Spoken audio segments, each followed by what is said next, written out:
thank you so much for joining us tonight for the next reading in our Ghostlight series. Tonight we are bringing you Luke Sorge's play, Purgastory, and I'd like to introduce Luke as a member of the BETC Writers Group to tell you a little bit about his play. Hi, everybody. Thank you for watching. This is a comedy play. Hopefully it provides a little bit of levity during all this. It's a typical comedy premise, like a young woman dies and then her eternal soul gets placed for judgment.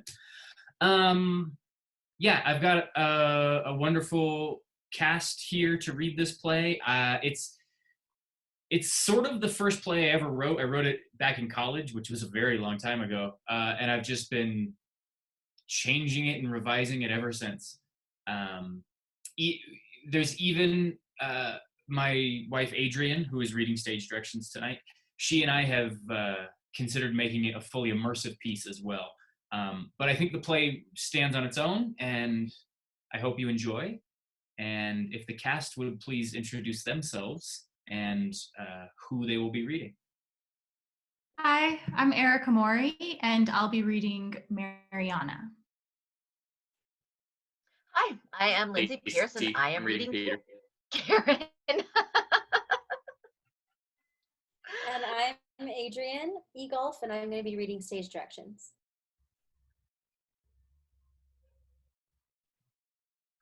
Okay, so I guess we'll get started. Here we go.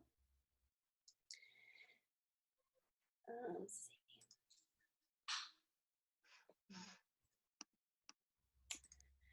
Purgastory, an afterlife comedy by Luke Sorge. Setting: a cheap, tacky office, like that of a C-list insurance agent. Desk, file cabinets, sofa and coffee waiting area, maybe a motivational cat poster. A projector screen, like the ones from 4th grade film strips, is connected to a computer on the desk. However, it all sits within an almost ethereal, totally black room, as if this office were somehow erected in the middle of infinite space. Everything looks at least a decade out of date. As the house opens, the audience files in. Karen is already working. She organizes the desk, connects the projector, makes coffee, etc. She keeps checking the time, growing more and more impatient. Finally, she addresses the audience. Hello. Thank you for your patience. My name is Caron, but nobody ever says it right, so you can just call me Karen. I work for Placement Management Services, and well, we're just waiting for Peter and your advanced interpersonal determination specialist to get here. He's late. So until he gets here, allow me to clear up some confusion you might have. Yes, you are dead. Your time on Earth has expired. You all died at exactly the same time on April 10th of 2020.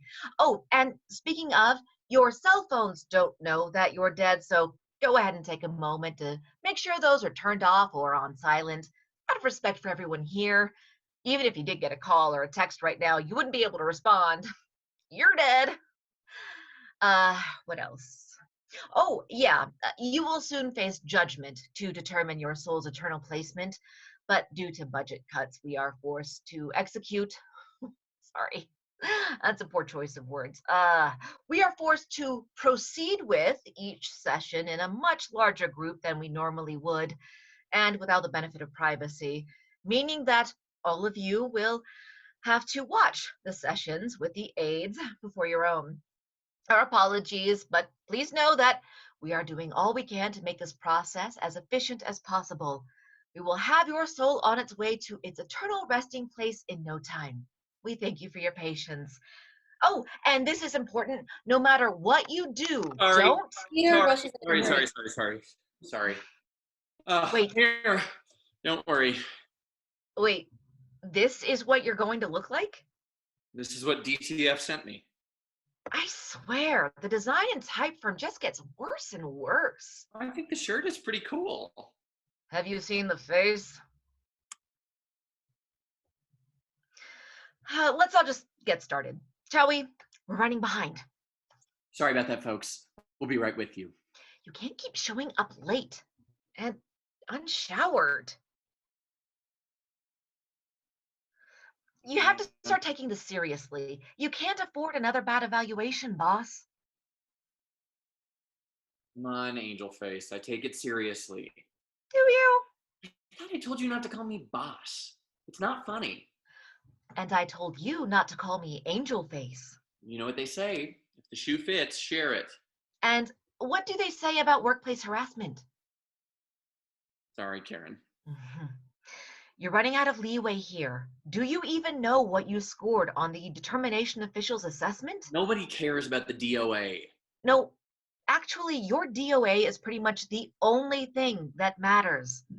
And it says here that 13 of your last 20 placements have been contested? How is that even possible? I'm in a slump, that's all. You can't afford to get another one wrong, is all. They're getting frustrated upstairs. They think you're a pushover. If you don't send someone down soon, someone else will have to take their place, if you catch my drift. Okay, I think we've sufficiently established the stakes. Can we not do this in front of the, them? Peter and Karen glance at the audience. First up is Marianna Monroe, female, 29, Denver, Colorado, United States. Looking at her biographical outline, it should be a relatively easy case. I never got her BO. Yes, you did. You just didn't read it. Marianna Monroe, will you join us, please? Well, I guess she's not here. To hell with her, literally. No, she has to be here somewhere. I'll go find her. You start cramming. Karen exits. Peter plays a video labeled Biographical Outline. A cheesy, slideshow-style sequence of pictures of Marianna, accompanied by bubbly music. A British-voiced narrator says, "Introducing client 2433.K6-99F, Marianna Monroe." Cut to, Marianna sings boisterously to More Than a Feeling by Boston in the bathroom mirror. She dances and uses it as a hairbrush, as a microphone and everything. Peter mutes the video. Karen returns alone. She's peeing. It's so weird we still do that. Will you give me the Cliff's Notes? No, you need to read every client's BO. Okay, well, I already didn't do that, so... Fine. She's a young one, strong-willed, college-educated, but not as smart as she thinks. Kind-ish. Self-centered, but who isn't? Likes drinking, drugs, and sex, but she also likes yoga and theater. Ew. She's pretty, depending on whom you ask, but the only man she's ever loved is her little brother, Max. Ew! Emotionally loved. God. Oh, and she's one of the best drivers we've ever seen. It's not especially relevant, but I think it's interesting. Marianna enters, clutching a few documents. She's dressed in a princess costume. Good luck, sweetheart. Karen exits. You're gonna need it. Hello, Princess. Welcome to... here. You're Peter, right? I am. You're... Mary. Please call me Marianna. Please, call me Peter. I did. Been waiting long? Yes, actually, I just... Let's get started. Did you read the pamphlet? My secretary should have given you... Yeah, I've got it. Karen, did you give Mary the IBS? The what? Introductory background survey. Did she get one? Everybody is supposed to I get... have it right here. Remember that memo they sent? Yeah, see? It said every client should get an IBS. Karen enters. She takes the pamphlet from Marianna's hand, shows it to Peter, gives it back to Marianna, and exits. Oh, you already got it. Why didn't you say so? I tried to, but... Get started then, shall we? Time is of the peasants. Marianna notices the audience, watching. Who are these people? They're next. Eventually. Do they have to watch? No, but they literally don't have anything better to do right now. Say hi to Mary, everyone.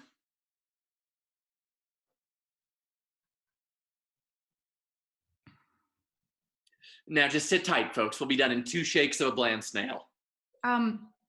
It's Marianna. Exactly. So you've read the IBS. Any questions? Yes, many. Well, we don't really have time for that. But you get the gist, right? Of this whole, what it said in the pamphlet. Yeah, totally. But maybe you could go over it again, just in case I missed anything. Did you read the pamphlet, Mary? Uh-huh. I mean, I kind of skimmed it, but yeah. Marianna quickly flips through the pamphlet. Karen enters and plops the box of extra IBS pamphlets on the floor. In case anybody else decided they didn't need to read it. Oh, wait, you do know how to read, right? Yes. Then you really should have. Hypocrite. Gesundheit. Here, sweetheart, this is the important part. Holy shit. What? I'm dead? Karen exits. Yes, and what a tragedy it is. Now, No. This can't be. I can't be dead. Why not? It's really very common. But it's not. Okay, I must be dreaming. Everyone always thinks they're dreaming. That's it. I'm dreaming. Okay, wake up. Wake up, Marianna. Rise and shine. Come on now. Let's go. Wake up. It never works.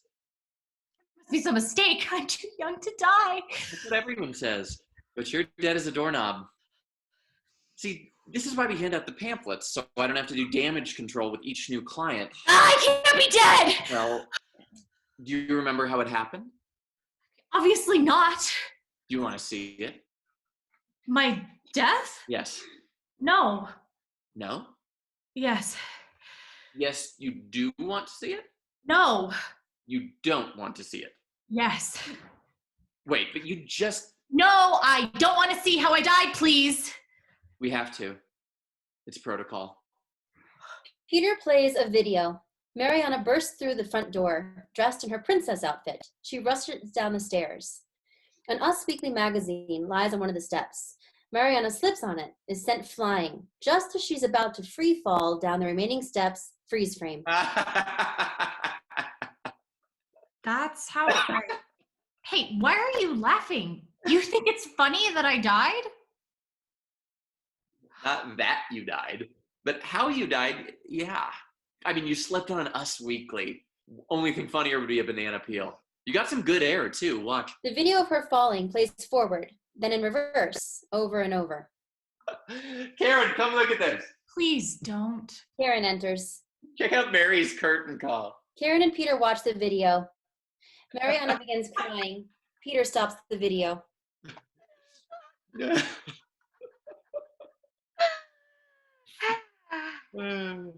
Hey, it's all right. We know this is a lot to take in. Everyone has a hard time with it. So how about we give you a little time to calm down and kind of come to terms with everything, okay? Okay, all set. What?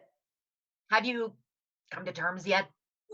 I just started. Sorry to rush you, but we do have other clients waiting, so we kind of need to move it along. And it was all covered in the pamphlet. I can't believe I'm actually dead. Why? Literally everyone ever is either dead or dying. But it's just over. There's so much I'll miss, like I'll never fall in love. I don't think I ever did when I was alive. Not really, not real love. I'll never go to Paris or have a child. Ugh. I'll Karen never exits. see my little brother graduate. Shit.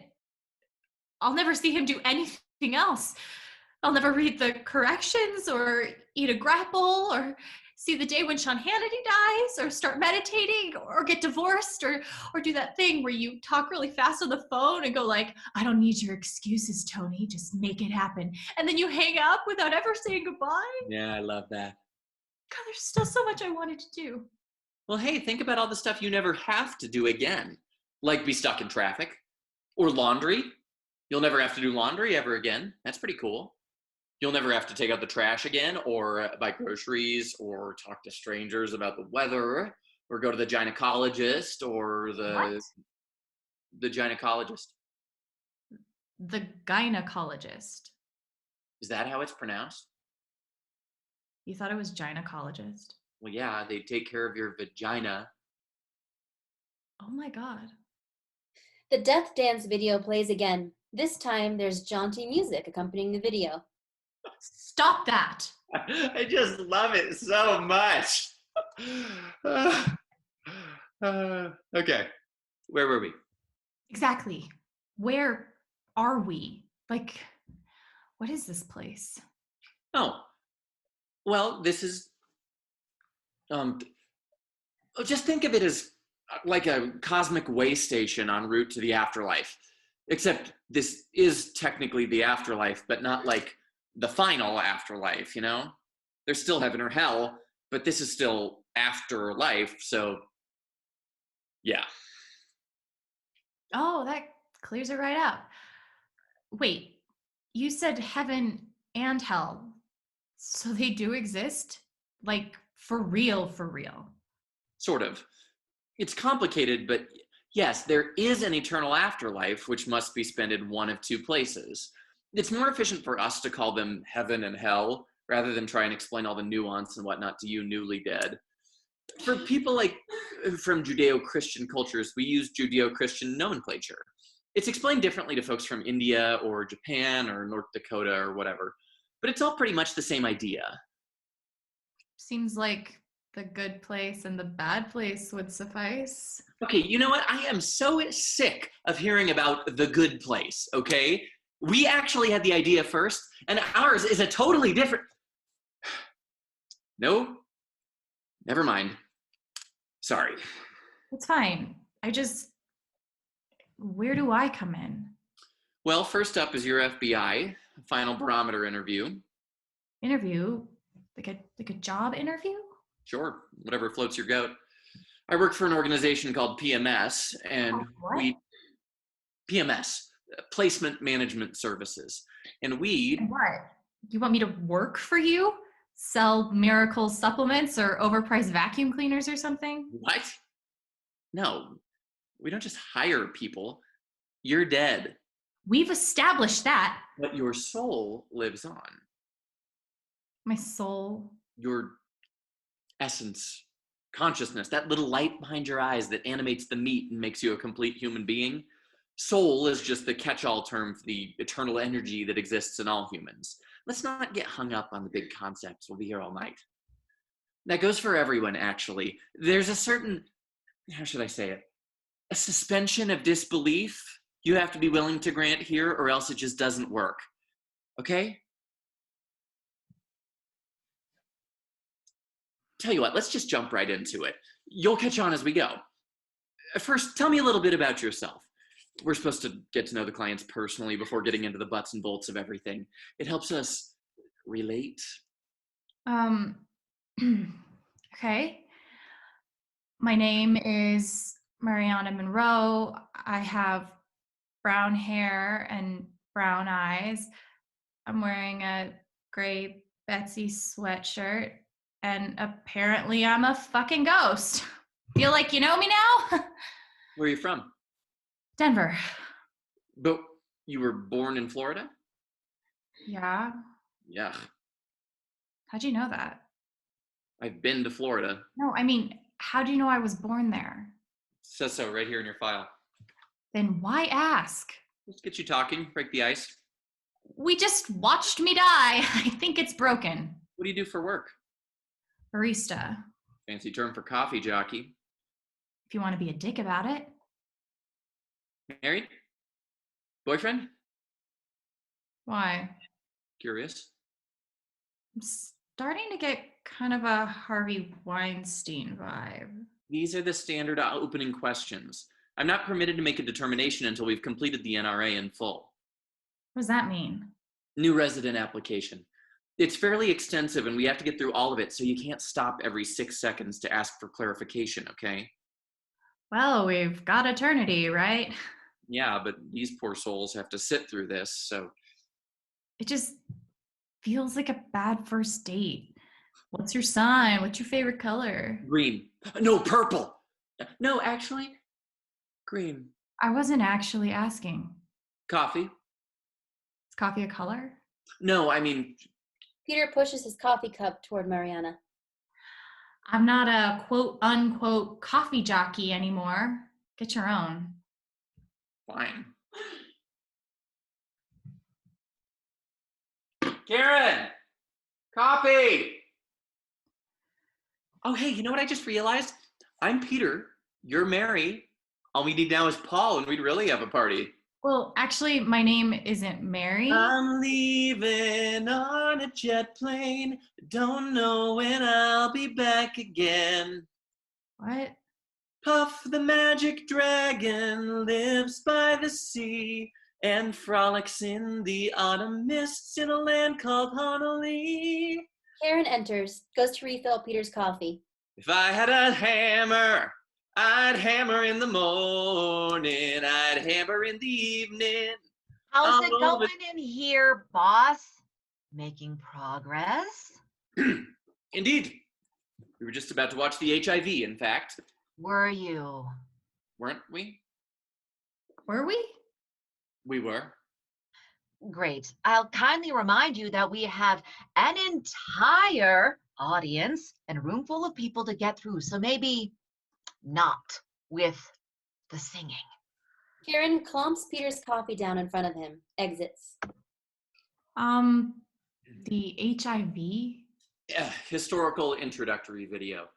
It's like an infomercial that helps explain this stuff to imbeciles and illiterates. Neither of which I am. Yeah, but you didn't read the pamphlet, so effectively you are. Any questions you have will be answered here. We'll get started as soon as it's over. We haven't even fucking started? Peter plays the video labeled HIV, a cheesy corporate training video, probably shot on VHS. An old man sits at a desk. He reads the IBS pamphlet, looks confused. Karen appears on screen. Oh, you're dead, huh? But you had a good run, right? Yeah. All that's left now is to kick back, relax, and let PMS take care of the rest. Here's good news, sport. You are not the only person who has died recently. In fact, you are not the only person who has died recently, and the whole of humanity is either dead or soon will be, which begs the question, what's to be done with all of these souls? Heaven and hell, as you know them, are constantly inundated with souls seeking admittance, but they have neither the time nor the resources to sift through every Tom, Dick, and Mary that passes on. And that's where PMS comes in. A mock interview. Two conspicuously good-looking inaudibly audibly talk with the plastered smiles and unnatural manners.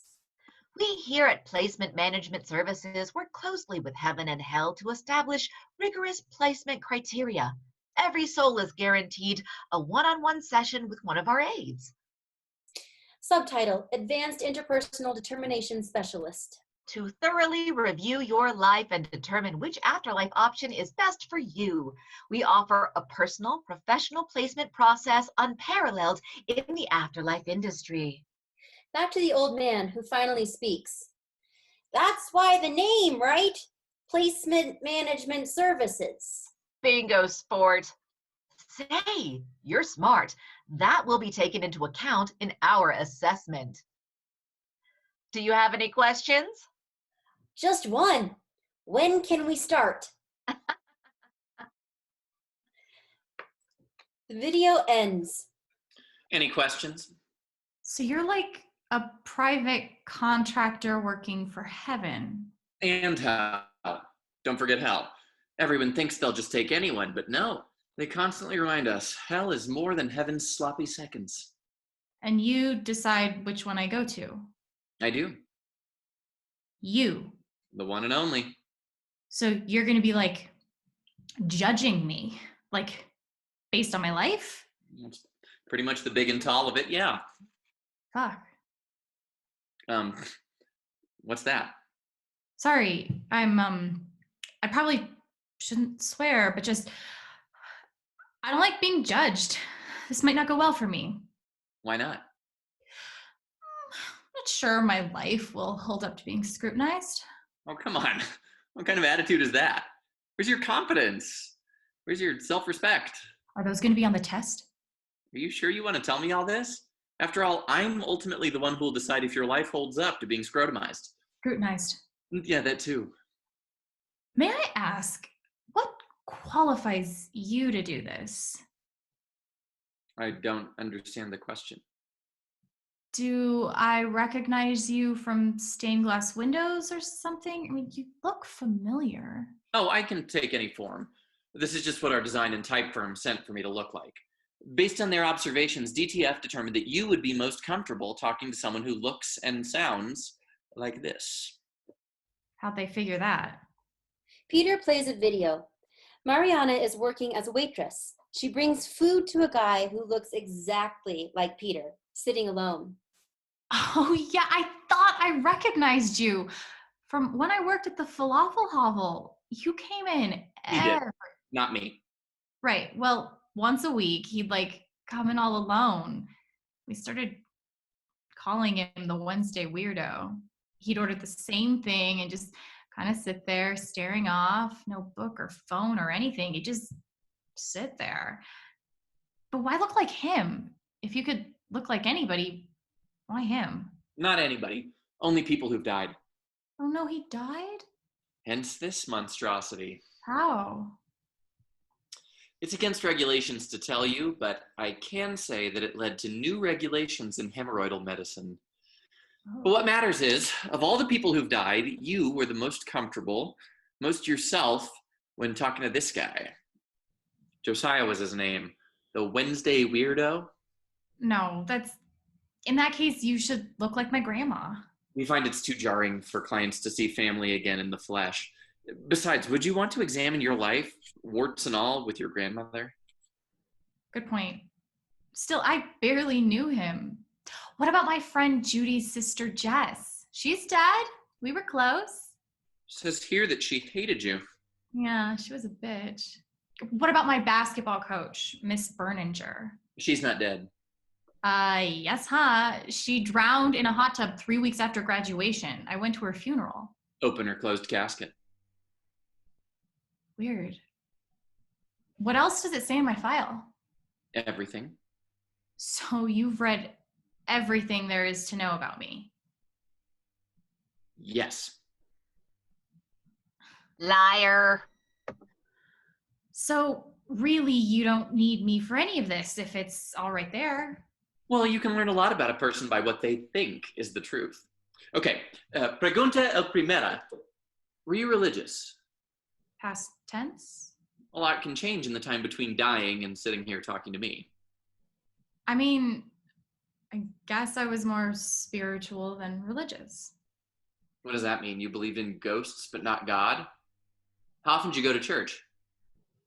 Oh, I don't know, only like 25, 30 times. Twice. It says here you attended church 2 times in your entire life. And once was because you were still drunk from the night before and thought it was a Denny's. Whatever. So I wasn't that religious. I believed, but I didn't practice. If I had a nickel for every time I heard that, I'd have like so many nickels. I believe in God, I think. Well, good for you. Doesn't amount to a hill of beans in China toward my decision, though. Why not? It's God. It just is. Like gravity or climate change. It's not about belief. God doesn't give 2 turds whether or not you believe. Okay, but so God does exist, but he's an it. Well, there is a creator of all creation, spark to the universe, but it's not some angry white guy in the clouds with a beard and a burnout sun. You really think something as huge as God can be contained within such small concepts? I don't know. I'm just answering your questions. I never asked if you believe in God. You asked if I was religious. There's a big difference between the two. Pregunta el segundo. Do you believe in sin? Okay, so like lust and greed and sloth. Oh, and pride. Pride's one, right? And envy. Lust, sloth, greed, pride, envy. Sleepy, bashful, dark.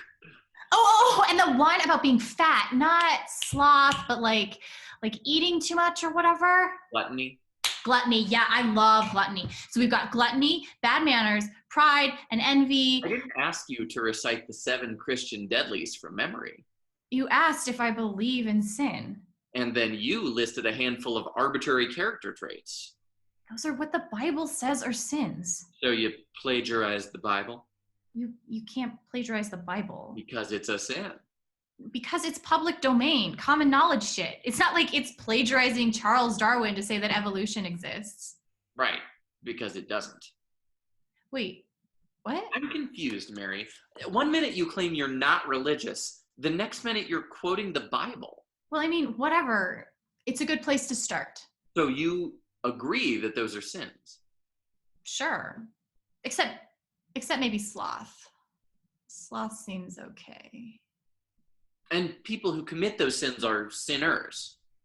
By definition, yes. Thus, ipso fatso, you believe that sinners should be punished for their sins. A gal can hope. Peter plays a video.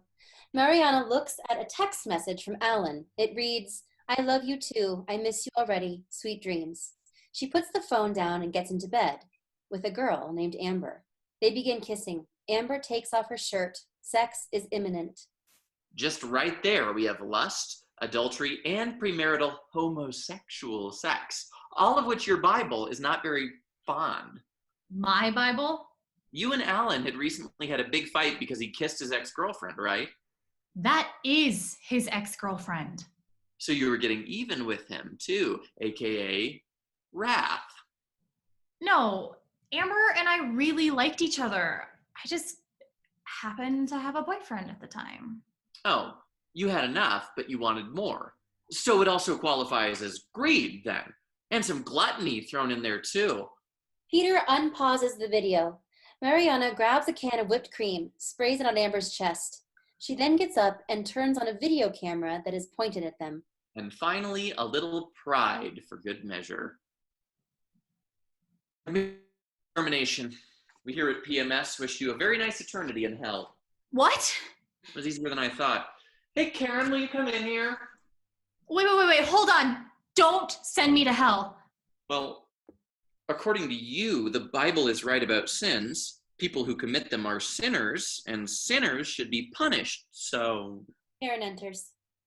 Mary's basement bound. Will you please process her case? Hold on a sec. Can I, repent or something? We don't really do that here. I'm not a sinner. That video contained 4 or 5 of the 7 sins you yourself said. Maybe those aren't sins then. On second thought, I don't really think they are. Will make up your mind. See, this is how it's done. Karen, what do you think is a sin? Body odor, bad teeth, bad tattoos, bicycle shorts in public, opening candy wrappers at the theater, commenting on a woman's appearance, not knowing what you want when you get to the front of the line, Harley Davidson, InfoWars, political stickers of any affiliation, day trading, mansplaining. That's when a man explains something to a woman that she already knows.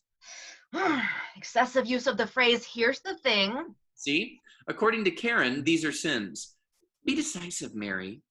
Faking sick to get out of an obligation, microaggressions, and using the term microaggression, disliking dogs, liking cats. Wait, you want me to make a list? You say you believe in sin, so give us a clear picture of it. No more wishy-waffling. Okay, how about purposefully interfering with or standing in opposition to another person's right to happiness and well-being if it doesn't directly interfere with your own. That's a sin. That's, wow, that's actually pretty good. I prefer a list. It's not a binary sin or no sin kind of thing. It can't be whittled down to a concrete set of rules. I think almost anything aside from rape and talking on speakerphone in public can be justified depending on the circumstance. So I guess, no, I don't believe in sin. Great. If you just said that from the beginning, it would have saved us and them a whole lot of time. So, hell then? Not yet. Let's keep going. You're the boss. Karen exits. Pregunta nexto. Heaven and hell both like to get an idea of your perception of them so they can customize your eternity. So can you describe hell for me? Shit, I don't know. It's really hot, rivers of flames and plumes of smoke, sulfur. The worst people in the history of people are there, all naked and sweaty, little demons with pitchforks, big rocks, for some reason just really big ass rocks. What's your imagination, Mary? It's what hell in Disney movie looks like. What Disney movie takes place in hell? Karen, will you come in here, please? Please don't bring her back. Karen enters. Actually, never mind. I was going to have you describe hell, but we don't have time. You pretty much nailed it. Karen exits. I didn't even believe in hell until 20 minutes ago, so excuse me for not having a fully conceptualized version of it locked and loaded. Most of my time on Earth felt like hell anyways, so... Wait. Was it? Is hell actually Earth?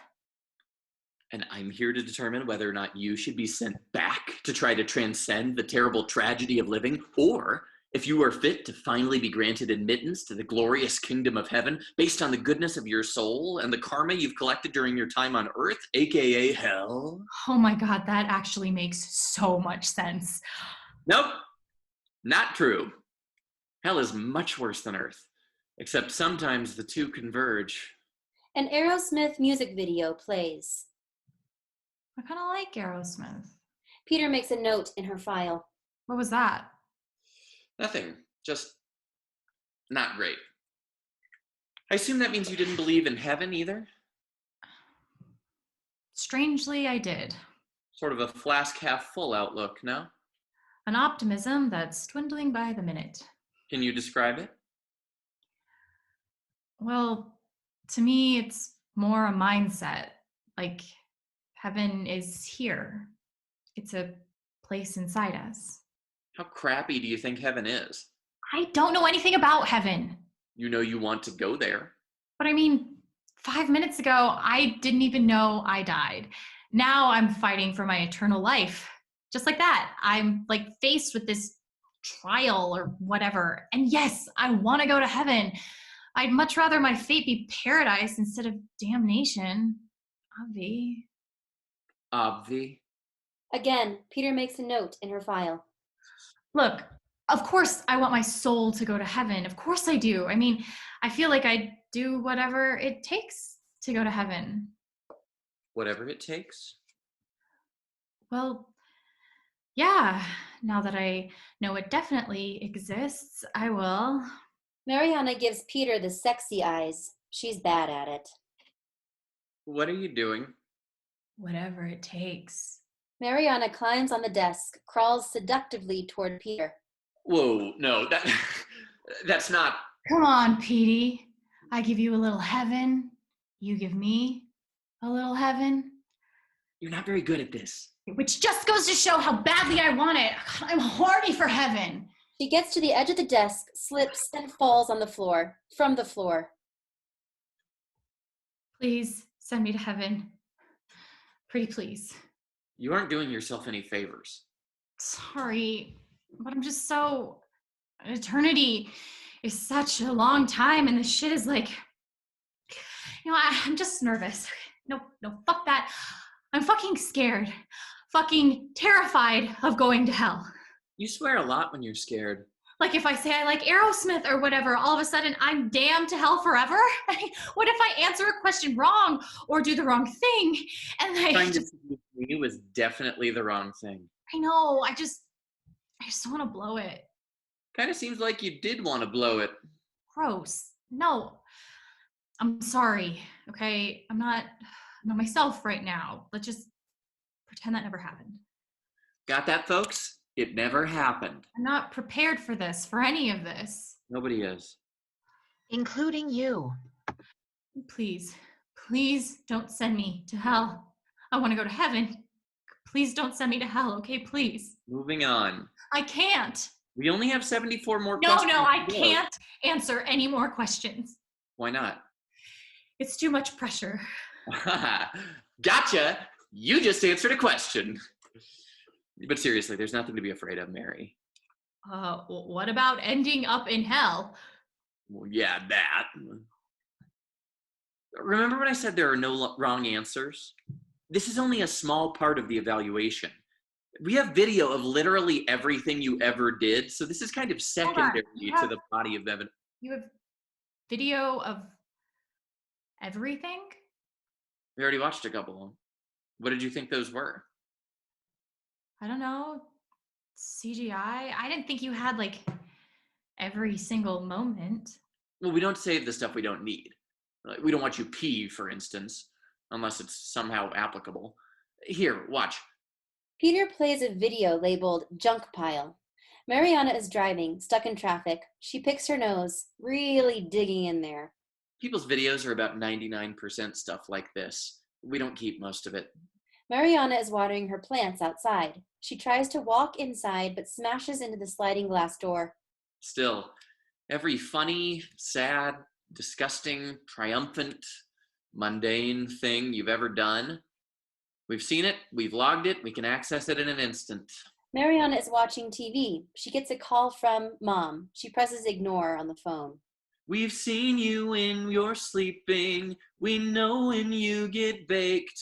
We know if you are bad or good, and the proof's right on the tape. I didn't think this could get any more terrifying. I came up with that jingle. It's good, right? I sent it to our marketing department, but I never heard back from them. My videos? Right. You know, a lot of people are delighted to find this out. They want to go back and watch all sorts of stuff, but there just isn't time. So our VD goes through and... What? Video department? They choose the most relevant clips and edit them into these full videos, which are then sent to the aides, in your case, moi, so we can review them, which we're going to do right now. Ready? I doubt it. Peter plays a video labeled License to Pill. Marianna looks through the medicine cabinet in a bathroom that isn't her own. She finds a prescription bottle and smiles. She pops a few pills in her mouth and returns the bottle to its place. So I went through a pill phase. I didn't have a drug problem or anything. You were at your boyfriend's grandmother's house. Alan sits beside his worried-looking grandma.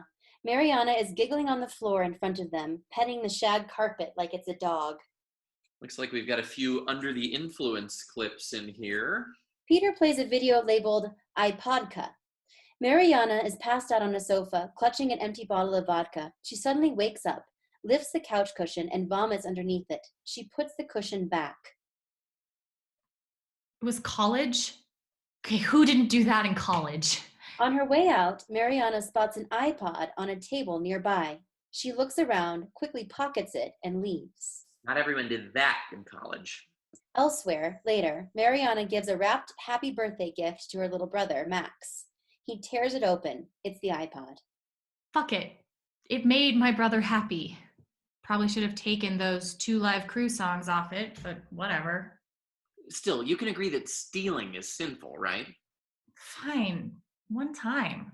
Peter plays a video labeled, Where's the Thief? Marianna takes a cookie out of the bakery case at a grocery store, wolfs it down as fast as she can, to continue shopping. 2 times. In the underwear section of a clothing store, Marianna stuffs pairs of panties into her bra. She walks out of the store with a bulky, bulging chest. 3 times. Marianna enters a Taco Bell. She opens her purse and dumps literally every container of hot sauce packet into it. 4 times. I get the point. Do you? Because this video is pretty long. I get the fucking point. Whoa. Peter plays a video labeled Profane in the Membrane. Separate clips of Marianna swearing, which combine to create one long super swear, like, Bullshit motherfucking cocksucking ball gobbling dirty dick licking piece of pussy puss asshole son of a bitch Mitch McConnell twat licking shit sniffing boner biting chicken fucker. Poetic. Thank you. Marianna crouches beside a car. She scratches the word cunt into the car's paint. It's a good thing you don't believe in sin because, wow. Okay, I've said and done some pretty bad shit. I don't see what sitting here watching it all accomplishes. Because even if you are perfect during the interview portion, you're clearly not, but some are, these videos help us get a more well-rounded view of you. What you did when you thought no one was watching. But why do I have to watch them? Blah, blah, blah, accountability. And those are just the obvious Sunday school type sins. We only play them to sort of wet the parrot, as they say. No one says that. The next bit, unconventional sins, is always my favorite sequence. Peter plays a video labeled catnapping. Marianna sleeps beside Alan. A cat walks across her face, waking her. Annoyed, she gets out of bed. Cut 2. A car pulls to the side of a secluded country road. The cat is tossed out the window. The car speeds away. Cut 2. Marianna crawls back into bed with Alan. They snuggle. She smiles. I don't even feel bad about that. I hated that cat. But Alan loved it. Alan loved all sorts of stupid shit, like Diet Coke and Jimmy John's and hockey and... You, presumably. Peter plays the next video labeled The Ass Craft. Teenage Marianna plays a game with her friends. She lays on her back, arms crossed and eyes closed. The other girls flash a light over her face and say a witch-like incantation. Marianna then tries to sit up and is momentarily paralyzed. Stacy watches, volunteers to go next. She lays down and closes her eyes. They do all the same incantation and flashlight thing with Stacy, but this time, when she tries to sit up, she isn't paralyzed at all. Marianna is crouching in front of her, and Stacy sits up and smacks face first into Marianna's butt. Come on, you can't hold high school against me. Well, that was still you, wasn't it? High school comprised almost 15% of your entire life. It has to count. But that's not indicative of me now.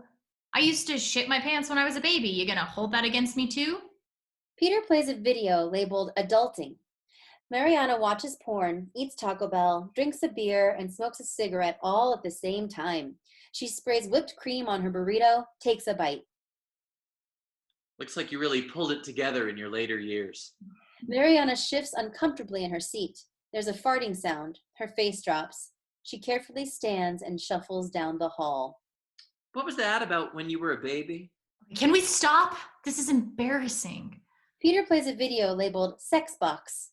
Marianna pulls a box from under her bed. Inside are vibrators and dildos, sex oils, handcuffs, lingerie, a whip, bunny ears, the glasses and nose disguise thing, a studded leather collar, a sock puppet, a shoehorn, and a baseball glove. She grabs a vibrator, crawls into bed. The TV is paused on an image of Tom Selleck. She stares at him, turns on the vibrator. Bzzz. Okay, that's it. I'm done. Be ashamed, Mary. Everyone does it. Maybe not as kinky or as often as you do, but everyone does it. Right, folks? Don't bring them into this. Okay, this is my dirty laundry, you psycho. Don't air it to them too. Want to stay after and watch theirs? No, I want to leave, okay? I'm leaving. Marianna goes towards the exit. You can't. Oh, yes, I can. This is fucking twisted. There have got to be better ways to... I, for one, won't stand for this kind of treatment. Who's with me? It's not... Listen, you can't leave. Fucking watch me. You said yourself, you can't make your decision until you finish the process, right? Well, I won't let you finish the process. I'm out of here. You don't understand. You can't. Anyone who wants to defend your dignity, follow me! Marianna exits, a general leading an absent army. Just stay put, folks. Trust me on this one. Karen enters. Finally. Ready for the next client? Oh, no. Mary's not. She just stormed out. Of course. The young ones always put up a fight. Hey, do you think Tom Selleck is attractive? I have eyes, don't I? Peter looks for something in and around his desk. I'm gonna start working the formula with her, but I can't find the... You haven't even started the formula? Just send her to hell already and get on with it. We're running way behind. Tell me something I don't know. Your fly's unzipped. Peter checks. It is. He zips it up. And the WTF packets are in the bottom cabinet drawer. Peter opens the drawer, finds them. And the calculator? Middle desk drawer. See? This is why you're the best. I'm not the best. I'm just better than you. You need to take this seriously. I'm tired of it. All of it. Me too. Are you, though? Because if you were, your DOA would be a lot better. I'm trying, okay? Are you, though? Yes, look, this isn't easy, okay? All this pressure just building and building. With each client, it's like, it's all up to me. They're eternal souls. Not just theirs. If I take it too seriously, I'll fall apart. Fine. Just seriously or not, just take it quickly.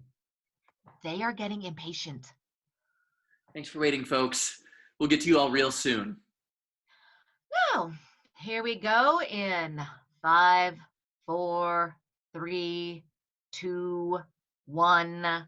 Peter points to a hidden doorway opposite the room from the first entrance. Marianna enters and is instantly dumbfounded. What the endless fuck? Told you. Can't leave. No. How did I? Right?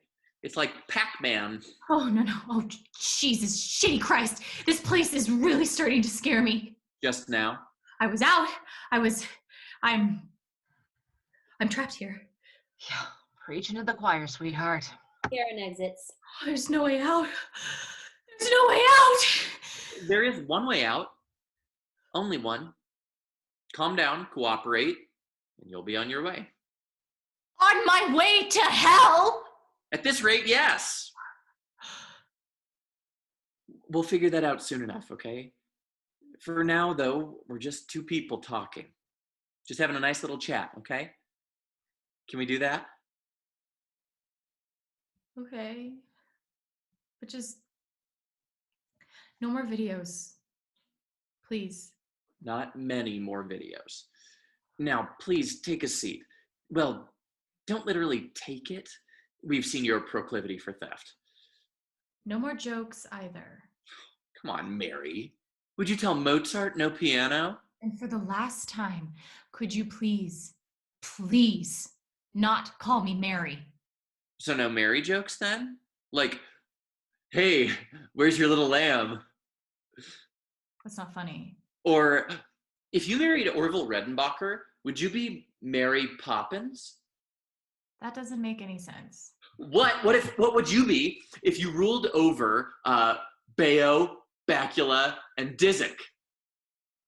Mary, Queen of Scots. Get it? Stop. For a few days every month, you're what?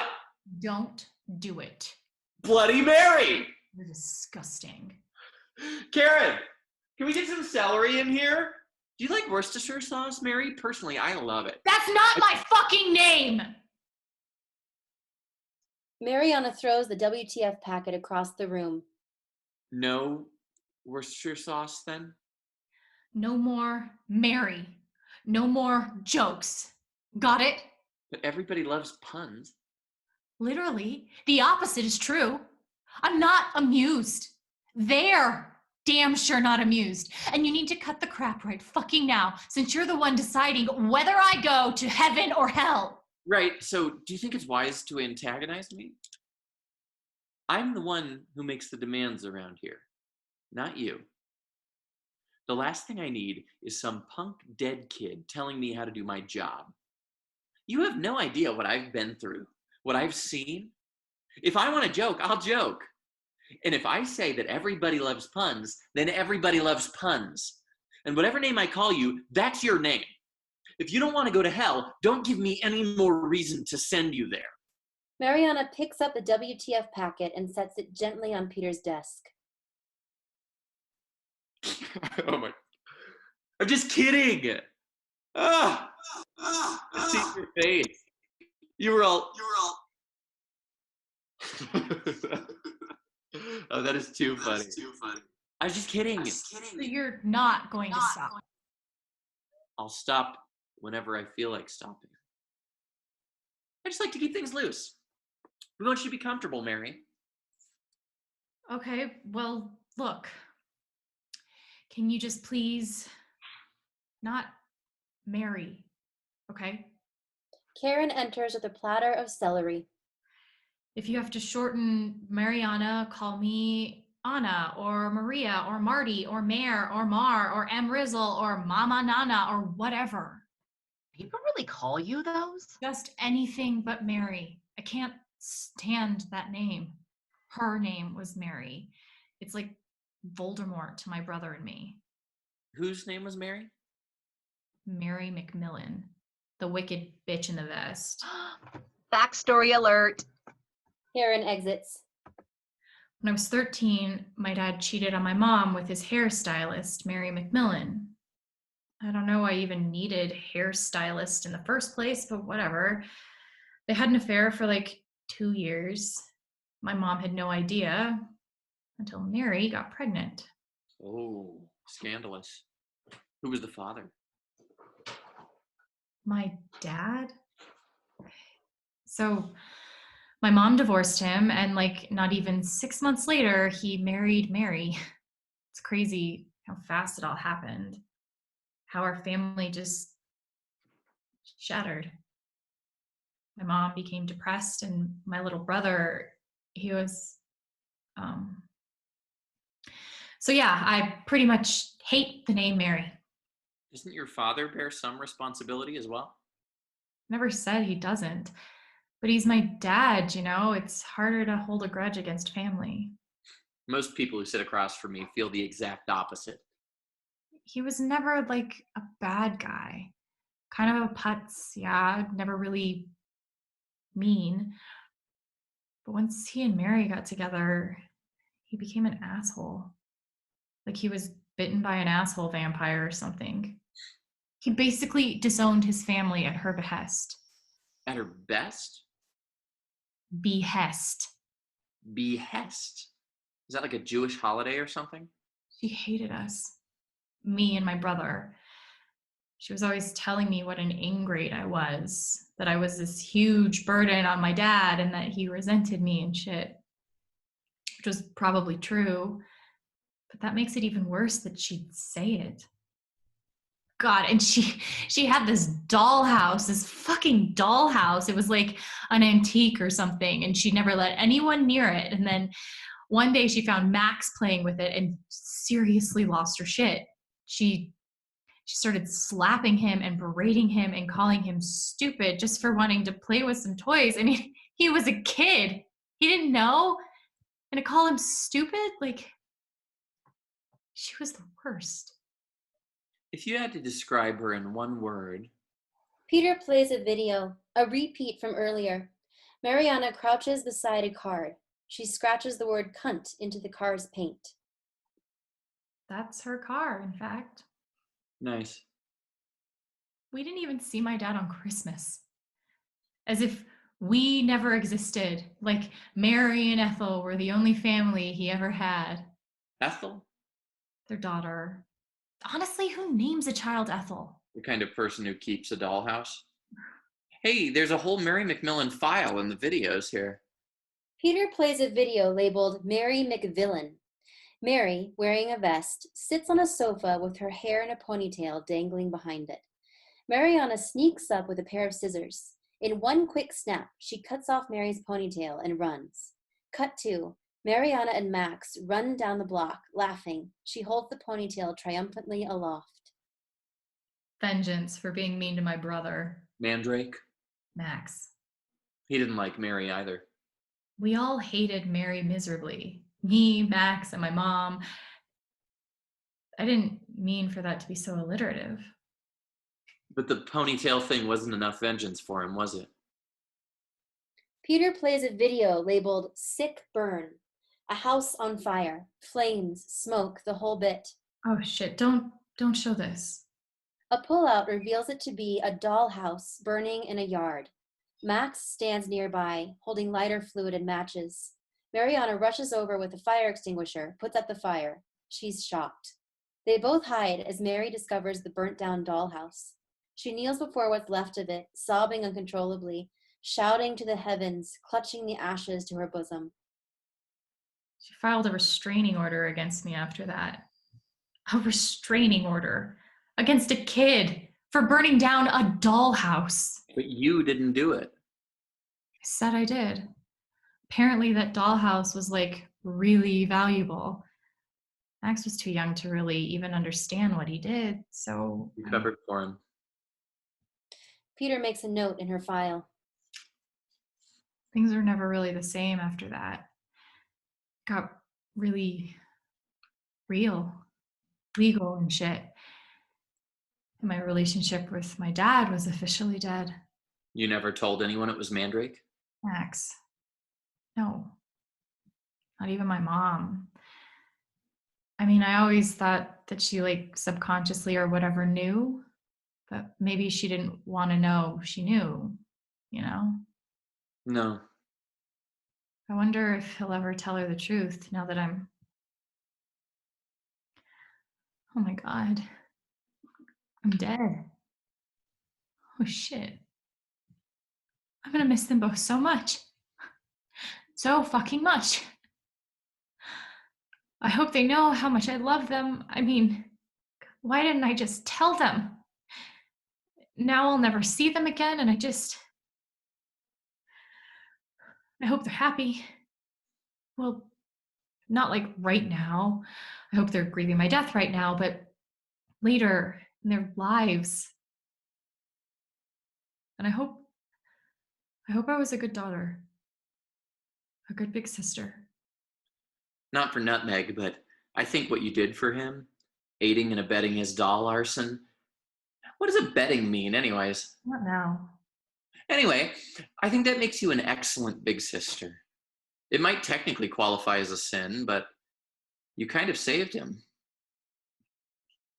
Is he gonna be okay without me? Marianna cries. Peter looks around for tissues, finds none. He hands Marianna a pad of yellow sticky notes. Karen enters. This became a bit of a downer all of a sudden, huh? This'll cheer us up. Marianna's death video plays again. What the fuck? Still holds up. Hey, what's before that? What? Before she fell, what led up to it? Peter rewinds the video. The scene reverses. Marianna falls up the stairs, goes backward through the door, locks it, runs backward to her car, drives away in reverse. More rewinding. Finally, she gets out of the car and goes backwards into a different house. Peter presses play. Princess Marianna is at a birthday party, swarmed by little girls. She sings happy birthday to Ethel, who beams. Mary rolls her eyes, drinks a margarita. Mary botched Ethel's birthday. She promised her a princess, but then forgot to book one, so I filled in at the last minute. You already had the costume? Left over from my kink phase. And then you literally killed yourself trying to get to work on time after the party. I still think dying is better than going to work dressed like this. By the way, am I going to be dressed as a princess for all of eternity? You'll be assigned a uniform in your final destination. Until then, you're a princess. What happens when someone dies naked? Exactly what you'd expect.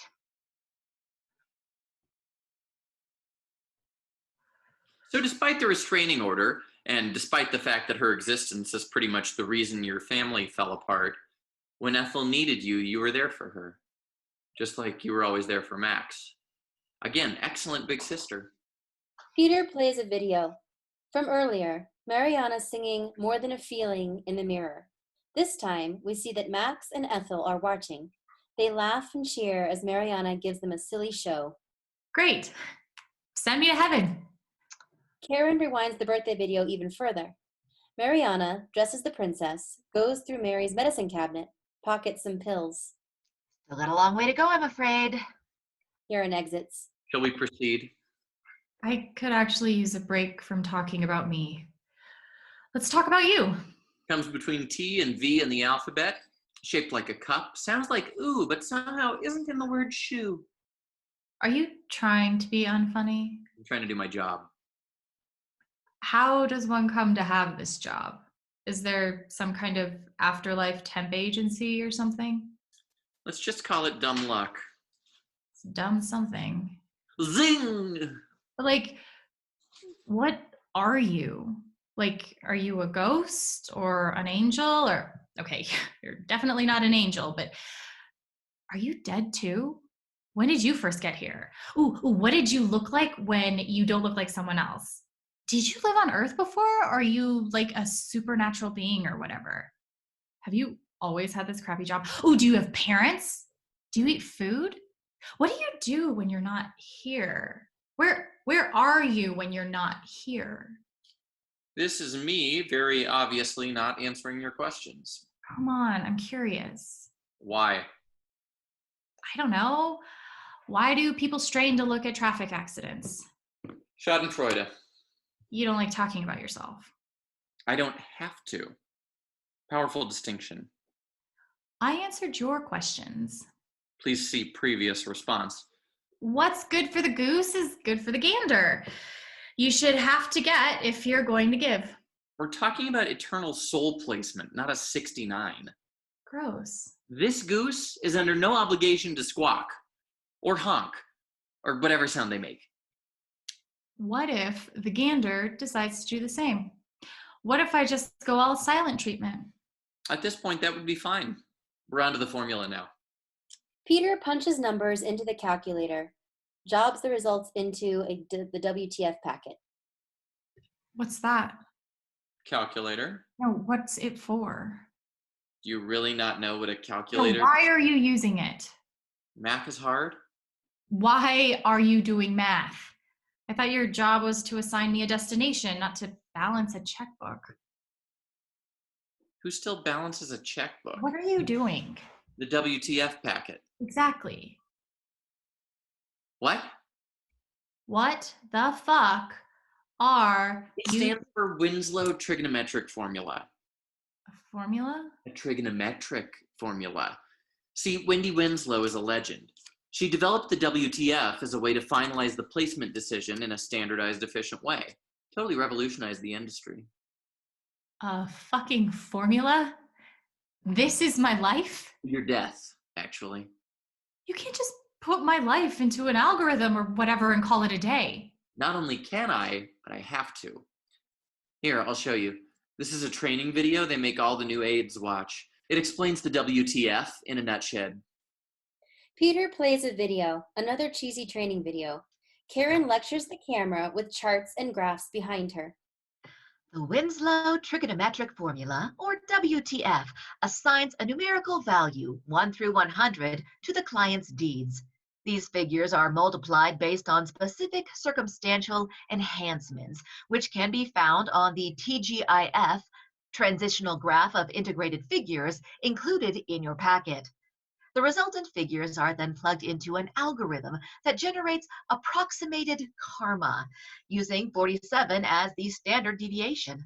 After that, we consult the BDSM, Bionumeric Determining Separation Matrix, which transfers the AK-47 into the SARS formula, or Situational Accuracy Rate Score, which determines... The screen goes blank. Marianna has unplugged the projector. Hey, what did you... Now I have to fix this.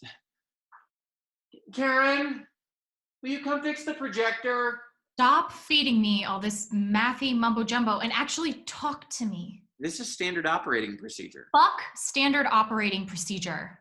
Well then, F word is a 6. Standard operating procedure is a term that was invented so companies could screw people over and blame it on pre-existing guidelines. Like, gee, I'm so sorry you got totally dicked, but that is standard operating procedure here, so there's not much I can do. Karen enters, plugs the projector back in. Everything here at Pathetic Miserable Sickos is absurd. Placement Management Services. The bureaucracy, the jargon, the impersonal treatment, it's insulting. It's efficient. That shouldn't be your first concern. It's not. I've been concerned before. This is like, it's corporatization of heaven and hell, of eternity. Do you realize how ridiculous that is? We had to develop strategies of scale. The influx of souls was just too great. But it's not. My life wasn't some baseball statistic. The whole mystery of me can't be boiled down into some formula. Miss Winslow begs to differ. Marianna snatches the WTF packet out of his hand. She tries to rip it in half, but it's too thick. She tears the pages off one by one and tosses them about. Karen brings Peter another WTF packet. Great. Now I have to start over. Sorry, folks. You can blame our aggrieved little friend here for the delay. I'm not sorry. Are you going to do the WTF for them too? If he ever finishes yours. Some things can't be broken down into a flowchart or bar graph or whatever. Some things can't be so easily simplified. We are more than some one-size-fits-all formula. We're more than the sum of our parts. Sounds like an equation to me. The WTF is an incredibly complex and sophisticated... So are we. We are flawed, fascinating, fucked up creatures, Peter. We don't fit within the cold inflexibility of numbers. It isn't just numbers, though. That's what I'm... The numbers yield the final result, sure, but they're selected and manipulated by a thinking, caring person. Who is this thinking, caring person? I'd like to meet him. It's me. Has that not been clear to you? The dictatorship of a dunce. Oh, so what? They should make this a democratic process? Shall we poll the people and see what they decree? Majority rules? Might as well give them something to do other than watch us argue. Okay, folks, quick poll. Who thinks Marianna Monroe here should go to heaven? Wow, can't even be bothered to vote. Just like a real democracy. Besides, a democracy is only ever as good as the morals and selflessness of its constituents. Are you quoting someone? I think it might have been Kanye West. I'll go prepare the paperwork, boss. Karen exits. My point is, we don't know they're reliable. And even if they are, why should their opinion matter? Because they're in a group?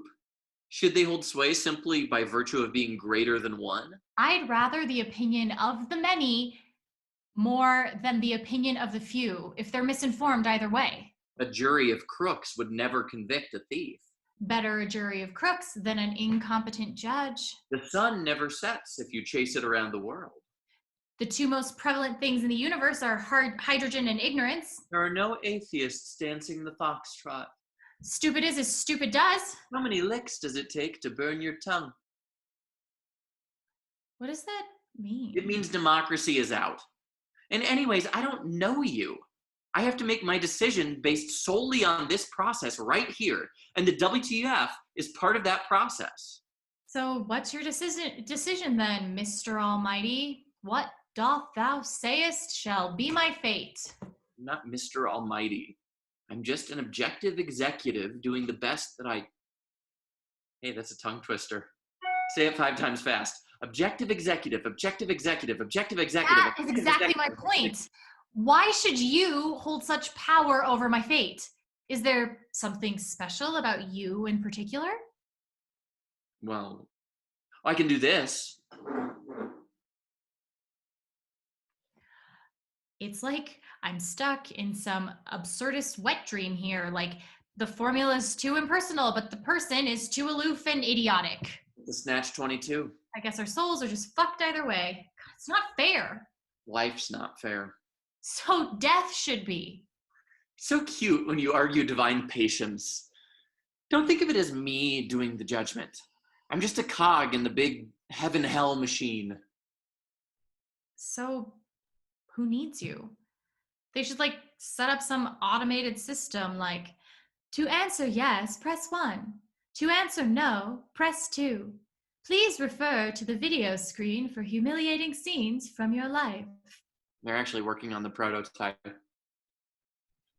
It's fucked up. F word is a 6.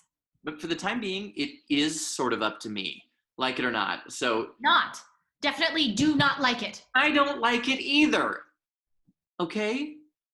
I don't enjoy this, but I have a job to do. So how about you, let me do it and stop being so mean to me. Okay, sorry, I'm not. It's the system. This system that leaves such an important decision in the hands of a clown like you. That's still mean. No, it's not your fault. You're dumb. It's just, Still mean. it's fucked up. You sit there and cherry pick people's worst moments while they sit here like powerless and vulnerable and terrified. That's my job. Have you ever considered what a fucked up job you have? Better than Karen's. My ass. You judge people based on their sins, but judging people is the biggest sin of all. You shouldn't send sinners to hell. You should make them trade places with you. That's worse than anything.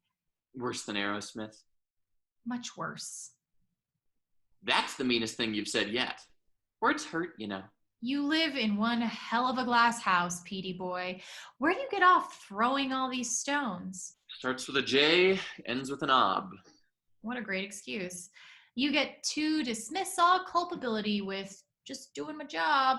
No, but I have a great duty to do, and I have Bullshit. full duty. Don't try and glorify your position a minute after you called yourself a cog. It only makes your lack of qualification more glaring.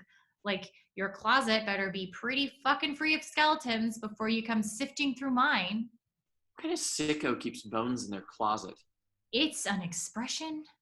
We go through a week-long training program with this really hard true-false test at the end. Our PTSD, Placement Training Systems Department, prepares us well. You all are terrible at acronyms. I finished 5th in my class. Out of? 6. That's good enough to qualify? Lowered standards mean we all win. See? You're like the picture of mediocrity.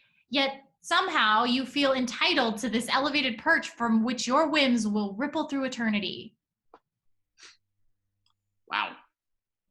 You know, the WTF considers eloquence to be a moral attribute, and that was almost Shakespearean. Really? Yep. Super boring, and I had no idea what it meant. How's this for eloquence? Look, I am qualified, okay? I may not have chosen this, but I still what? have to do it. I just don't want to send you to the right place. I have to. That's scarier to me than death ever was.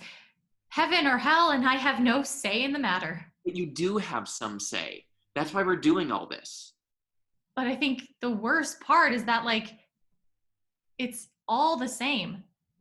I actually thought death wouldn't be so bad. To finally forgo all the heartache and boredom and anxiety and tedium and pettiness and selfishness and disappointment. And sexual tension. That just like lingers around humankind like a cheese fart. I thought the end of my life meant the end of all that. Death was supposed to be this release, you know, from all the shit of being alive. Like when you've got a yeast infection, but you live in the only developed nation in the world that still acts like health insurance is some kind of country club. So in order to not go bankrupt from said yeast infection, you go online to register for some crappy healthcare program, but your Wi-Fi doesn't work, of course. So you call whichever monopoly provides your way too expensive internet and wait on hold to talk to some dipshit who tells you to unplug the router and plug it back in, which you already tried, by the way. And when that doesn't work, he puts you on hold again so he can go find some other dipshit to tell you the exact same thing and then put you on hold again. And your call is very important to us. Thank you for holding until a representative is available to assist you. And finally, a third dipshit tells you to schedule a service appointment, which can only be done online. But that doesn't do you much good since the very thing you're trying to fix is the fact that you can't get online. During this, Peter removes a bag of popcorn from his desk drawer. Why does he have popcorn in there? Who cares? And settles in for the show. So you go to Starbucks and spend $6 on a 3,000 calorie puppuccino, whatever the fuck, because you can't bring yourself to use their internet without buying something. But the place is crawling with vapid bitches wearing yoga pants and boots and balding hipsters writing the Great American Screenplay or whatever. So there's nowhere to sit and you decide to go to the library instead. But let's face it, the people there all smell bad and they watch weird foot fetish videos on the computers anyways. So you can't get a library card without proof of residence, which you don't have because you've had to move like every single year since college because your landlords always raise the rent and your student loan debt keeps you on a comically fixed budget. But meanwhile, some hedge fund creep makes more money than the entire population of 1988 and just paid 50 grand to get his golf bag relined. So you leave the library and call your ex-boyfriend to ask if you can use his computer. And he says yes, but you know he's expecting at least a hand job for being so helpful. And you go over there and try to get on the service appointment website, but it's under construction, of fucking course. And they refer you to the not at all helpful helpline, and you immediately get put on hold. And your call is very important to us. Thank you for holding until a representative is available to assist you. And you're sitting on your ex's shitty sofa while he watches a football game, and you can practically feel your brain turning to mush, just like the players on the field. And you're holding the phone in your right hand, so you have to use your left hand to just jack him off, which means it's going to take longer than usual for him to grunt. But whatever, you haven't gotten any action in a long time. Remember the fucking yeast infection? So fuck it, might as well spit and twist until it's over. And then suddenly it hits you. You would actually welcome death. Like cool rain on a hot day. If the guillotine's blade dropped right then, great, because at least you'd get a moment of fucking relief. But wrong. Eventually, the blade does drop, and you find out that death sucks too, instead of serenity or blackness or whatever you have to go to placement management services and watch embarrassing videos of yourself with a room full of strangers and some dipshit who tells you that heaven and hell like totally do exist, and you're headed to one of them. But first, you have to fill out this form and wait here, and your call is very important to us. Thank you for holding until a representative is available to assist you. And you realize that nothing ever fucking changes, even in death. It's all the same old shit. And Peter removes a gavel from his desk. Why does he have a gavel in there? Who cares? And bangs it over and over. Shut up, shut up, shut up, shut up.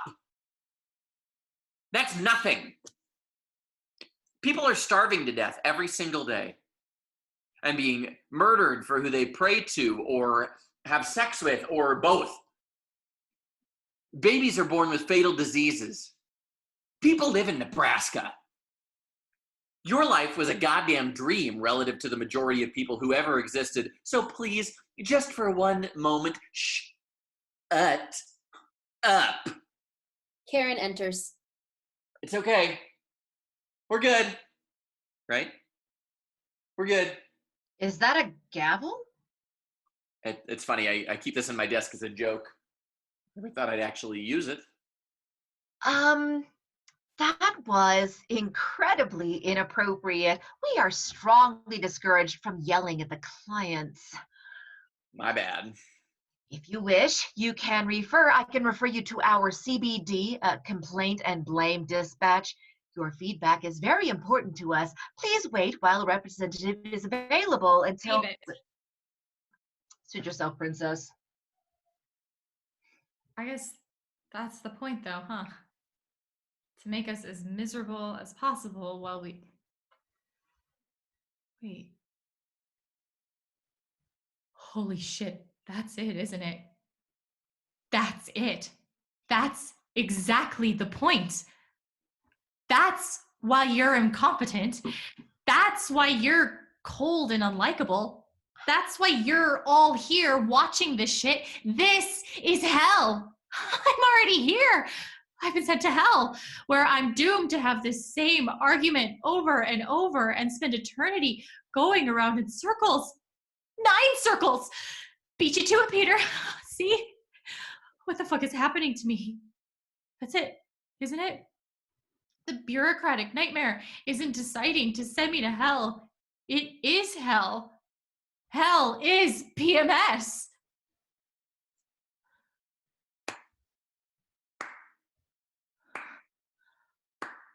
I did it.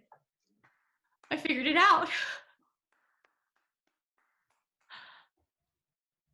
Nope. Never heard that one before. Me neither. Why are you clapping? I admire your conviction being so shockingly wrong, brava. Hell is legitimately terrible. Your human brain can't even conceive of such suffering. Fuck. Not even Peter can understand the torment that is awaiting. Well, with absolutely no due respect, he's not the one facing eternity down there. So You might be surprised. You know what you have to do, boss. I'll leave you to it. Karen exits. Peter does nothing for a moment. Quickly!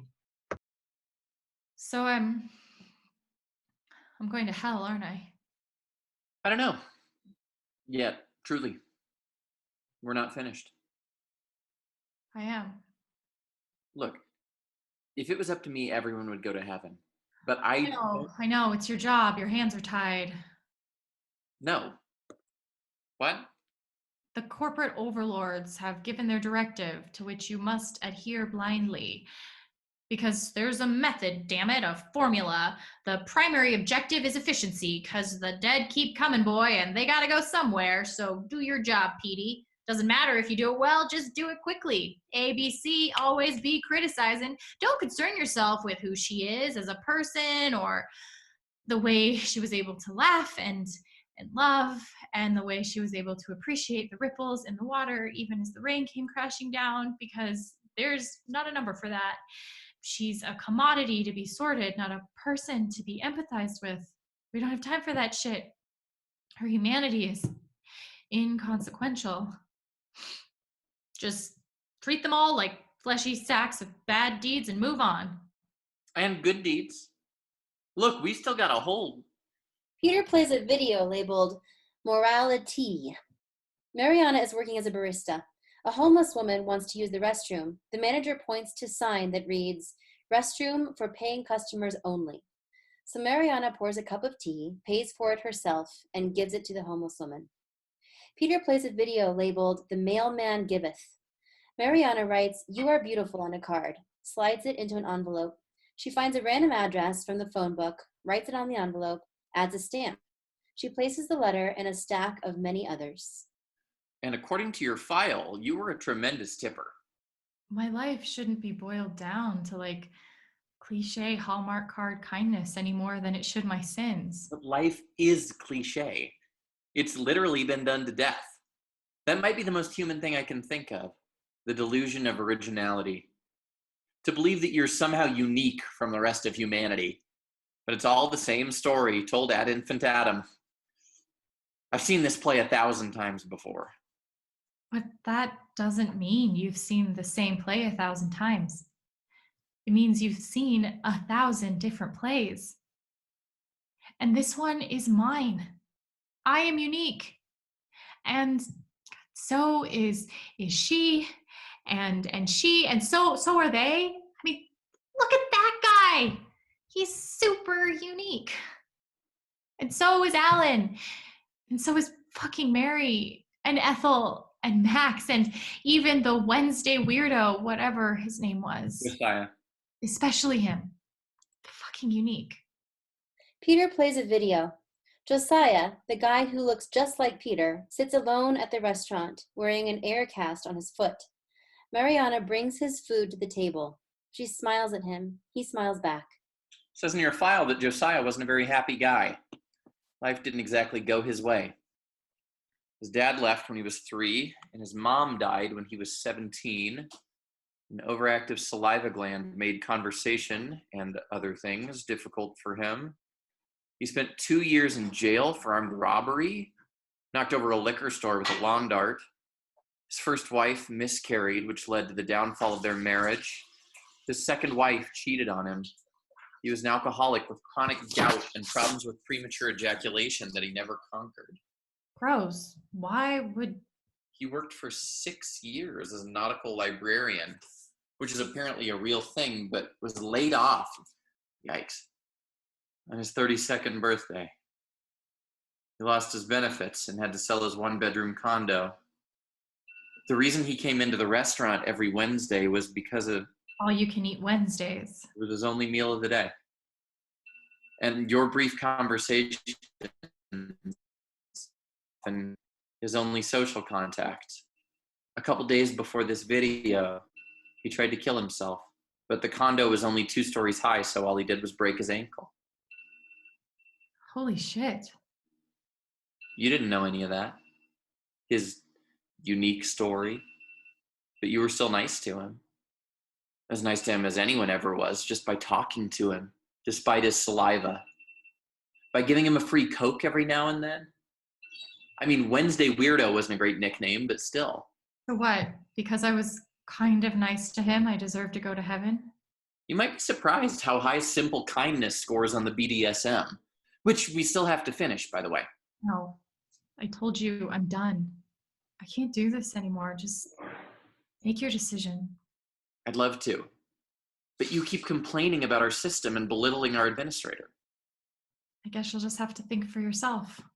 Karen enters. No, do not do that. That's what I'd do. Fuck the guidelines and metrics. I trust myself to make the right decision. What if I can't do that? Fuck it. Flip a coin. I could. Or I could make you do it. Fine. Give me the fucking coin. No, I mean, that's what you'd do? Fine. Go ahead. Make your determination. On myself? Boss? You're right. I'm not qualified to judge you. So take me out of it. Explain to me why you are qualified. Provide a sound argument for where you should go, and you'll go there. What's the catch? No catch. Just be convincing. Hang on. You can't do this. What do I have to lose? A lot. You want me to tell you why I deserve to go to heaven? Or hell, if you believe that for some reason. Most people don't. Oh, well, okay. I think, I deserve to go to heaven because... Are you sure about this? No. This is highly irregular, folks. Don't be mistaken. This deal won't be offered to you. Well, I did this with Johnny Cochran, remember? Yeah, and you sent him to heaven. It was a disaster. He was convincing. As a matter of fact, this session has been a perfect example of what not to do, okay?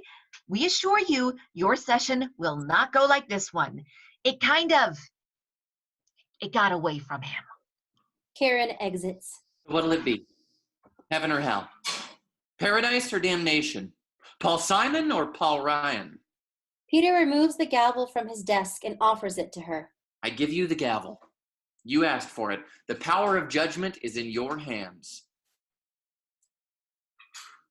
It doesn't matter. It doesn't. You've whined and argued through all this more than a Yelp reviewer. About me, about the formula, now suddenly it doesn't matter? I'm being judged for how I lived while I lived. But I'm not living anymore, right? There's nothing I can do to change it. It's out of my hands. It's over. But I'm literally putting it in your hands. And I could give you some hollow justifications and half-hearted regrets, but it wouldn't change anything. I think my life was generally well-lived. But why scrutinize the good or defend the bad when they've both already happened? If it lands me in heaven, great. If it's hell, so be it. But what's done is done, and I just have to, accept it. For eternity.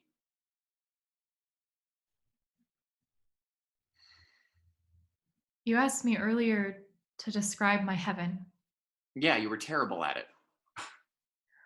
I guess I'm now realizing I never really thought about heaven because life on earth wasn't actually all that bad. I mean, no, it was shitty for sure, but laughter? Laughter's amazing. French fries, new socks, orgasms. Orgasms are the best. Coffee on rainy mornings, playing basketball with Max at Northmore Park on the first day of summer and chasing after the ice cream truck. That's all I needed. Oh. Dancing to a Prince song. That's heaven. You say you can't change any of it now. What if you could? Pretend I have the power to send you back and do it all over again. Try to correct your mistakes, atone for your sins. What would you change? Nothing. Nothing? Not even murdering Alan's cat? Right. To be fair, we don't know that it died. It might have just. Nope, not the point. I wouldn't change anything. Because if I changed what I did, it would change who I was. I mean, everything I did during my much too brief time on Earth made me the person I was. Fuck it. The person I am. And I wouldn't want to change me. I love me. Narcissism is a 5 in the WTF. It's more like, I remember Max once telling me that he wished he was LeBron James, and I thought that was so sad. Like, he could wish to be as talented as LeBron, as rich and famous or whatever, but to wish he literally was LeBron, that would mean that he, Max, wouldn't exist anymore, you know? I wished a lot of things in my life, but never did I wish I wasn't me. I think that makes you one of the lucky ones. Peter closes her file. Maybe. Yeah. I did a lot of things I'm not proud of.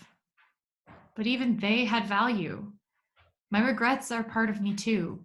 Every lie, every theft, every face fart, every special evening with Tom Selleck, everything I've done, good or bad. No, good and bad. It's me. And nothing, not even heaven itself, can change that.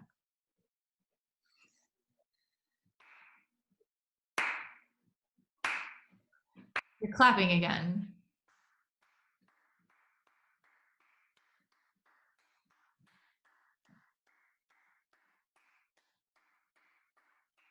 Sign this, please. Peter removes a form from his desk, hands it to Marianna. And print your name and birth date on the line above. What is it? Wait, is this, really? I'm going to heaven? What up, bitches? I'm going to motherfucking heaven! Not yet, you're not. You still have to sign the form. And then you'll have to take it upstairs to Heavenly Placement Verification. HPV. They'll process your case, issue your key fob, and get you on your way. Oh, but wait, there are no stairs out there. Look again, child. What? When you're ready to climb, the stairs shall appear. What was this Obi-Wan shit? No, it's really cool. Don't ruin the... Just... It'll be there. Okay? The stairway to heaven. So I convinced you. You convinced yourself. Well, listen, I just want to say... Oh, please, don't thank me. Oh, no, I wasn't going to. I'm just doing my job. Your job, right. I got that. What I was going to say is, take it easy on them, will you? They tried, you know. They fucking tried. Goodbye, Marianna. What happens to all that footage of me now? You don't save it or anything. It gets deleted. Cloud space is limited, you know. That's a shame. Or actually, maybe not. Well, okay then. Toodles. Marianna exits. Peter clicks a button on the computer. A computerized voice says, "File saved." Marianna suddenly returns. Hey. Jesus! What? Sorry, I just had a thought. What happens if it's neither heaven nor hell? Nor Just quit while you're ahead. What would happen if I were right down the middle, not really fit for either place, like, purgatory or whatever? It's got to happen sometimes, right? Well, then you'd have to earn your place. How? You're looking at it. You mean? Nobody said purgatory was pleasant. Right. Well, good luck. Really. And good luck to all of you. Karen enters carrying a clipboard. You're gonna need it. Marianna exits. Okay, so Marianna Monroe was. Peter gestures up. Karen marks it on the clipboard. You sure about that? I don't know anymore. Not even sure it matters. Okay, well, next up we have Mr. Stephen Weitz. Are you here, Steve? Hang on. Can you have them wait for just a minute? They've waited long enough. I could really use a break. You're going to be their third grade teacher next. Much better looking than the Wednesday weirdo. Oh, then I need to change. Quickly. Peter stands but goes nowhere. He looks around at the audience, takes it in. Boss?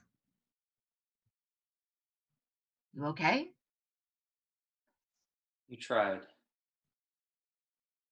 I'll remember that. Huh? Nothing. I've just been here too long. Agreed. Do you think I was right about her? Marianna? I hope so. Well, you'd better, for your sake. No, but not even for me. I hope I'm right for her sake. Oh. Well, that's new.